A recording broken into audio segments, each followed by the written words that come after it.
Welcome to Shrink Wrapped. I'm Allison Colarossi here with Dr. David Colarossi, and we are back from vacation. I've missed you. Where have you been? Everybody's in my comment section on YouTube. Everybody's always like, "Where's Allison? Why is she not watching Vanderpump Rules?" I'm sorry, team. I do not know anything about Vanderpump. We had our first sighting. We got noticed in the airport. Oh, that was semi-noticed. What do you mean? Well, we were walking in the airport, and some guy goes, "Are you going back to New Jersey?" And I was like, "No, I live here." And I was like, "Why? What are you talking about?" And he's like, "How's Colby?" I was like, "Colby? Who's Colby?" And he's like, the sister wife. And I was like, "Cody." So he's like a half fan, but seriously, he still recognized us. Yeah. That was fun. In Allison, I felt like you were chatting him up. You just walked off. I said hi. I was polite. And then Allison chastised me afterwards for not being friendly enough with our audience. Allison was ready to pull up a chair and, how are you? What's your life story? And I was like, okay. It's not true. Not true. But I was being polite, and it was really weird that we got recognized. We have our kids on these, when we travel, our kids are on these luggage scooters, so we don't have to carry their stuff, but they're kind of free range. Or like zipping around the airport, knocking people over. So yeah. So what? They're just like zipping around, and so like I don't want to be recognized because like I'm. Oh, you feel like if I'm half-ass parenting. If you're recognized, they'll know that they'll be like, Allison does not watch her kids, and that is true. Yeah, that's a fair concern. Yeah. All right, so let's catch everybody up. So the latest is we've just been busy traveling a lot for work, and then we went to Mexico for Memorial Day weekend. Mm-hmm. To where did we go? Cancun? Playa del Carmen. We were at Hotel Xcaret. Xcaret? I'm going to mispronounce it, but we had a blast. It was so fun. Is it not Xcaret? I keep calling it Xcaret. I think phonetically, but Marissa always says, who is the person that is our friend that got us the hotel room. She says it's Xcaret. Oh. So I'm not sounding good I when think I tell she would you. know, yeah. So we did that, and it has all these, totally recommend it for kids. It has all kinds of adventure parks, and I think the coolest park was the Senses Park, because it's a whole park that is meant to mess with your senses. For example, you have the perception of walking uphill because the buildings are going a certain way and the water is running a certain way, but you're actually walking downhill. So your whole I feel like I felt kind of sick because I was walking up and down. So that is one of the ways it messed with your senses. Another interesting thing is they wanted us to feel flight. And so they put us in this weird contraption to make us feel like we were flying like birds, or in a saltwater slide so that we felt like we were floating. That was kind of cool. I recommend it. It was one of my favorite parks there. So if you want your senses messed with, go there. Yeah, I thought it was very cool. And then we went to another one, which was, I don't know what it was called, but it was like an adventure park with zip lines, which you wait in this massive line, and then at one point they go hey, you got to be over this height, what is it, 48 inches? I don't know what it is, some height, and Lino's half an inch under that height. And so we're like, okay, come on, you can do it. Lino's stretching to be close enough to it. And they get a lenient person. The lenient person goes, okay, you can go through. Then we go to the next person. They're like, absolutely not. And then we go, oh, come on, the last person said it was fine. And so then the next person comes over and looks, and they discuss it, and they go, okay, it's probably fine. And then you get to the front, and then you're like, oh, I'm going to throw my kid off of this thing, which is, what are we? We have to be 400 feet off the ground. 300 feet off the ground, right? I don't know. I was thinking 100 feet, but I don't know. We were well, off. I might be. If you fell, you would die for sure. You are really up. It's not a baby zip line. No, these were big zip lines. So you get up there, and then they bring over the thing, and we take the kids rock climbing, in a gym. And then when they put the harness on Lino, it covers his butt and it covers his chest. So there's no way he can slide out of it. Well, when we get to the front, they give him like an adult's thing and just zip in his hips. And I was thinking, oh my God, this feels, now I'm thinking maybe there's something to this Maybe particular height. we shouldn't have had him stand on his tippy toes. You know what? We were probably not mom of the year and parents of the year. But he went. He went. First one, he went. We got to hold on to him. And he thought it was fun. No stress at all. And then like after doing 3 of them, they said, okay, he can go by himself. And he, again, had no stress at all. No stress. It was, anyways, it was a wonderful experience. Wait, can I tell the story about when we got in a car accident? Okay, so this park has it's an adventure park. So one thing you can do is zip lines. Another thing you can do is a cave swim.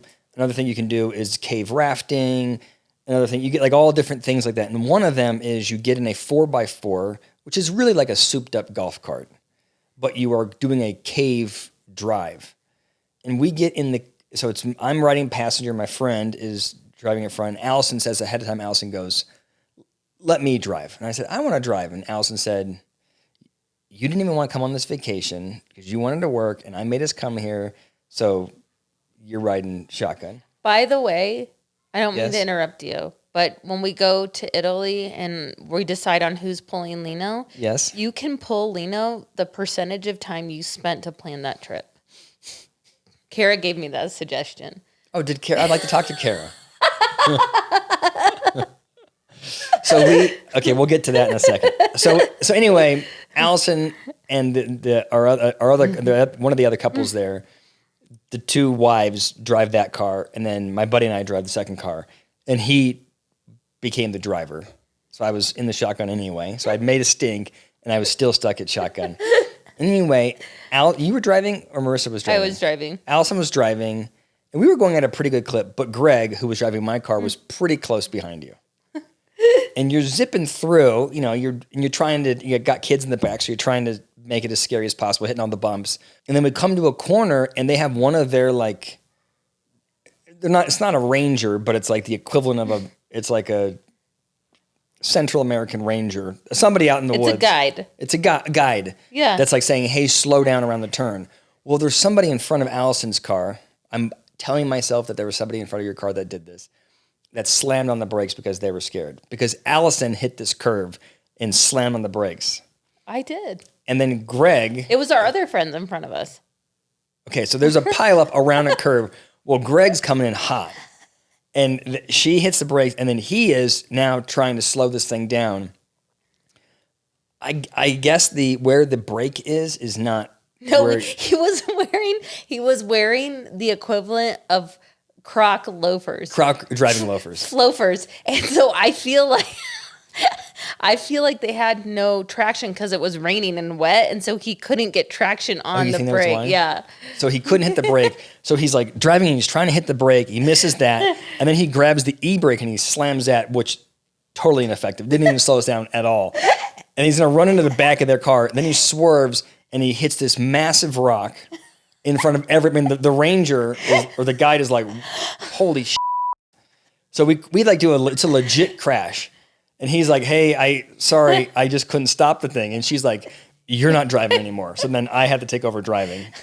And so now I'm going like, okay, finally, Daddy's going to drive now. And I'm excited about driving, okay? Telling the kids in the back, watch. This is how a professional does it.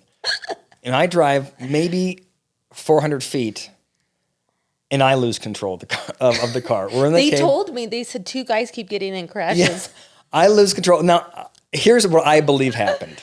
I think that when he hit that rock, it messed with the train or whatever. I don't know, the steering column. That's what happened. But there was all of a sudden, I'm like spinning. I couldn't stop. And then I'm doing the same thing, trying to hit my foot on the brake. I couldn't hit the brake. So I also run into a massive rock. And now Greg gets out. We pull the car off of a rock. And then we just go like, this thing, I go to Greg. I'm grabbing the wheel and I just spin it. And the wheel has it's not attached to anything. So we just go, well, I have to abandon this car. And so then we start just walking in the middle of the Mexican jungle, and there's nobody around. And then finally somebody else comes in a thing, I don't know how they even got there because we blocked the whole road with our car that was broken down. And Greg puts his son and him hop on it. And I'm like, I'll just walk with me and Lino back. It's like a mile-long walk with Lino on my shoulders. I'm thinking, like, I think there's jaguars in this, right? And so then we get there, and I go like, hey, to the guy when we finally get there, that car is, I don't know what's happening. Something's wrong with that car. And they took a picture of me, but I haven't got a bill yet. So I think, anyway, it was an uncomfortable. You seemed nervous when you came out. Yeah. Well, and I was. Well, just so you know, I did not get in one crash. And I am not known for my driving. Actually, the state of California sent me a letter saying, remember when they sent me a letter in Colorado? You may think you're a good driver, but actually our records show. Our records state otherwise. Yeah. Yeah. It's like, oh.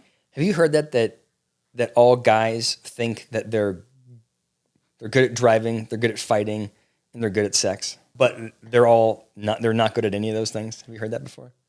No, I haven't, but like I think you can't attest to that at all. I think you believe all those things about yourself. And they're all true in my case. So true, especially the driving part. I'm glad that you chose that one to push back on. Oh, yeah. Well, speaking of our vacation, I was there with some other women.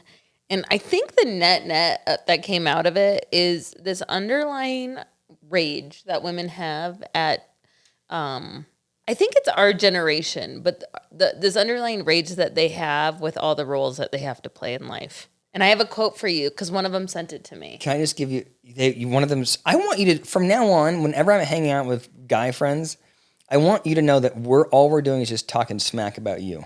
I feel like that is the entirety of your conversation. I didn't talk smack about you. I don't believe you at all. No, I didn't. Well, how come your friend is sending you quotes? Because this is true. There is an entire, do you want to hear it? Mm-hmm. This came from Peanut on Instagram. There is an entire generation of women who are drowning because they were raised with traditional gender roles while being empowered to be independent. These women still take on the majority of the house duties while simultaneously killing it in the workplace. They're tired. True. I agree. Anyway, I think you should write a book about that. But can we talk? Okay, so, all right. So I finished your thing and then I'll yell. Well, I just feel like, and I mean, please talk about it in the comments, but I feel this sometimes just because I was raised in a very traditional household that I feel like you don't put it on me. I mean, sometimes you do. But I feel like trying to be a full-time worker and also be as good as my mom was taking care of the household and everything, it is exhausting. And so I think you should write a book about our current rage about it. She wants me to write a book and title it The Rage. Yeah. And then have the whole book be about the emotional burden that women experience. Yeah. And how men are just like these loaves of bread that just... I don't think you're low. You were raised similarly to me. I wasn't. First of all, I was not. So you can't understand. Hold on. I was not raised similarly to you. My mom worked. I still think you like your traditional household. Okay, so there's two things I want to talk about here. So first is just the process of Allison saying, David, I've got an idea. Why don't you write a book? And then I said, well, I'd love to hear your idea. What's the book? And then she says, it's called The Rage, and it's how men are a problem. And I said, okay. I think some guys would say, kiss it, I'm not writing that book. But I said, that might be a good idea. What if we did a book where we tried to make it so that it was, the guy, I'll write a book called The Rage, but I'll also write a book that's like the antithesis of that? No. That's what you said. It could be the rage supports the female perspective, and then there's another book that supports the other side of the relationship, which is maybe the explanation or the rationalization, which explores the other party in the relationship's experience of this distress. Okay, can I hear the theories on that? And then hold on, and then Allison goes, "You're ruining my idea. Forget you. You're not involved. You're out." Yeah, you're out. Like my mom would say, "Men are out." Yeah. God. Okay, so that's the first thing. The second thing. So what I would say I think that there is. I'm trying to think, 'cause I feel like I'm trying to think, how do I say this where I don't get in trouble? And I think it's impossible. I think I'm in trouble no matter what, unless I just say we just do a book called The Rage, and it's all about how men are awful. I don't think you're awful. Zoom in on Allison's face. I think that you could. I think it'd be interesting. You didn't tell him it was my birthday today, and what happened for my birthday lunch. It was Allison's birthday today. Okay, we're going to a hotel tonight, and we are going swimming because that's what she wanted to do. Yeah. I bought her. I went to. No, what's it I called? just want to. I want the whole story. No, we don't just get to pick one little piece of it. The whole story is I got you red velvet cake, your favorite, from Nothing Bundt Cakes. Okay. Not an ad. Not an ad. And yeah, not an ad, unless they want to sponsor. And then I what else did I do? Oh, and then I bought you. I rented a tennis court for you for 2 hours and a ball machine so that you can go play tennis and invite all your friends or invite the family, whatever you want. I think that's beautiful. I am so appreciative. And then today she goes, what do you, first of all, Allison, when it comes to food, could not be less decisive. It would be impossible. I was so decisive. I said, you were not. I said, so what do you want to do for lunch? I don't know. What do you want? I don't know. And do you want, I can either go get it for you. I can make it here. Would you like to do? I don't know. Huh? It might be nice if I had poke bowl. And I said, okay, do you want to go? I could go get a poke bowl. I could go get a salad at Panera. You like the green goddess salad? And you're like, oh yeah, that'd be fine. I said, do you want me to go get a green goddess salad at Panera? And you said, yes. So I went. And then I got there and I couldn't remember if Allison liked tuna or chicken. I happen to like chicken more. So I got chicken. I got double chicken for both of us. And I put no cheese on your salad. Then I come back and I go, there's look, no sweetheart. Cheese. It doesn't come on the salad. I said, look, but I said no cheese. And then I said, hey, look, sweetheart, I love you. Here's this salad. And then you go, I don't like chicken. First of all, you've never not liked chicken. And then she takes it and then the first thing she does is she starts offloading the chicken and being like, this is, I don't like chicken. I don't like eggs. Okay. There are hard-boiled eggs in the salad. You always get the eggs. You're like, I don't like. And then you Allison, don't even know me. That's what the problem is. If I get her order wrong, she takes every time I do any. It's my knowledge of Allison is on display, and it represents my level of love for her. Yeah, yes. So before this podcast, we had a fight about how I'm selfish with the salad selection. Right? Yeah, I wanted a poke bowl. Okay. And I said that she needs to find her voice. Right? I haven't raged. Okay, I know. So can we get back to the book now? Yeah. Okay. So I think that there is, I agree that you are trying to, but I think that there's another perspective that no one will talk about, which is the other side of it, which is men that were raised in traditional households are also trying to be all that you can be at work and be more present as a father. Oh, yeah. Right? So if you were to, that is not a that is true. Shocking twist, right? Obviously, as things evolve, and we start sharing duties, men still very much feel the burden of being the main breadwinner, being successful at work. Whenever someone goes to a party, very rarely are they judging you on what your career is, but there's certainly an evaluation of what the men do for their career. You don't think I get judged on my career? Not even, I don't think even a quarter as much as a guy does. So I said, why don't we write a book called The Rage and another one called That's a good idea. Well, I said, whatever. I said, we'd come up with another word. So it's like one is the rage and one is the fear, maybe. The fear of transparency. I don't know. And I said we could talk about the same situation and what the partner one thinks and also what partner two thinks. Yeah. And then Allison goes, that's what you always do. And then she turned it in. She just folded it into The Rage. A new chapter of The Rage is how I take her ideas. Well, I mean, I think you're being a little more clear about it now, and I agree. I don't think so. I think you're coming in hot because you're hanging with your friends. I don't know if I told this story on here, but one time Allison comes home from hanging out with her friends. I am doing the dishes. By the way, I do most of the dishes and all the folding. I do 90% of the folding. David, I have never met someone The people that say all that they do really don't do that much. Okay. I just want you to know that. When Allison folds, because we'll be folding, Allison's like, let's watch the show and we'll fold. Allison folds like shirt, like that. She takes it, folds it together, and then she does this. Just, and then David, that is That's not true. true. And you always characterize that. And That I is don't 100% It true. is not. Okay? It is not. I will agree that Allison, I can tell the comment, I'm going to get attacked in the comments. Because you are not Allison telling the does truth. do the lion's share of the work around the house. I acknowledge that. How are you? I'm in trouble on Allison's part. I can tell. Yes. I can tell I stepped over a line and now I'm in trouble. You did. Okay, so I do think you should write that book. But don't you think we could do 2 books? Yeah. Could be like Well, you should do it together. 1 book. The Rage and Understanding the Rage. Can it be called The Fear? The Rage and the Fear? Okay. Because that's my experience. Whenever you're having the rage, my emotional experience is fear. You're not fearful enough to make a change. Okay? All right, okay. Okay, let's talk about Vanderpump Rules. Oh my gosh. I am so behind on all of it.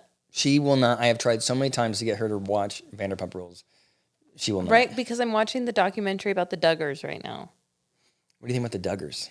It sounds like this issue with Josh Duggar was all along. Like while the show was taking place, like he got sent to like a camp for troubled kids and stuff, which we never knew on the show.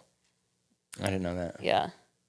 All right, so more to come. More to come on a review of the Duggar thing. Yeah.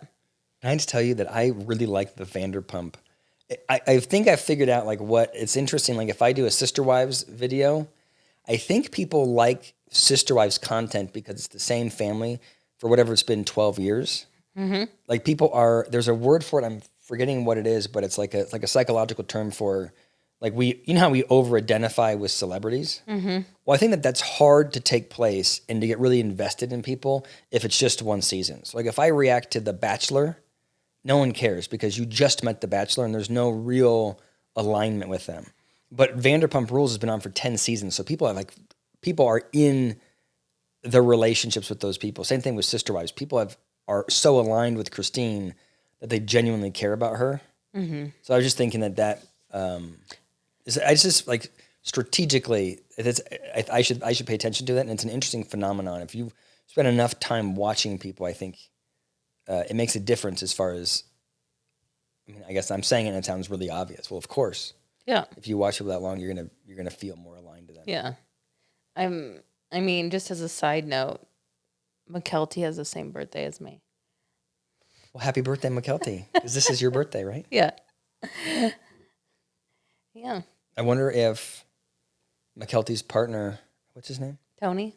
I wonder if Tony. What? Am I a super fan? Yeah. I wonder if Tony I made all of the foibles that I made today with the salad. He might have, but they were also going to a pool today. So they were having a pool day as well. How do you know? Are you tracking him on Instagram? I follow McKelty on Instagram. Oh, jeez. I think you're like, oh, we're both doing a pool day today. Yeah. Sounds good. Yeah. I think that's all I have for you. Yeah. Well, thank you. Let's get back in the habit of doing this. Yep. All right. Love you. Love you.